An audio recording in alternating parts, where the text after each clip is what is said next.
L-istazzjon 1 ġie kkonfermat l-aktar stazzjon televiżiv privat segwit fil-Gżer Maltin skont l-aħħar stħarriġ għax-xahar ta' Lulju mill-Awtorità tax-Xandir li ġie ppubblikat illum. 1 żamm udjenzi b'saħħithom wara l-istazzjon nazzjonali Television Malta fejn kiseb 17.2%. Il-bulettin ewlieni tal-aħbarijiet ta' 1 li xxandar fis-7:30 ta' filgħaxija ukoll kiseb udjenzi b'saħħithom li jaqbżu l-400,000 f'ġimgħa. Skont l-aħħar stħarriġ ir-rata ta' udjenza ta' 1 News tisboq dik ta' Net News. Fil-fatt 1 News huma l-aktar aħbarijiet segwiti mill-istazzjonijiet privati wara dawk tal-istazzjon nazzjonali. 1 News kiseb 23.1% fil-waqt li l-aħbarijiet tan-net għandhom 21.2%. L-istħarriġ juri wkoll li l-maġġoranza tal-Maltin u l-Awċini preferu jsegwu l-aħbarijiet ta' kuljum minn fuq it-televiżjoni, segwit minn 22.1% minn fuq Facebook u 20.6% mill-portals online.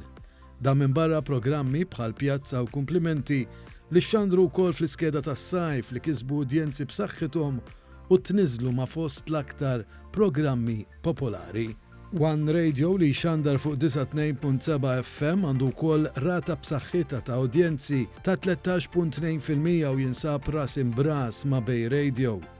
1 Radio għandu udjenza kbira li segwuh ta' kuljum u għal numru ta' ħinijiet twal matul il-ġurnata.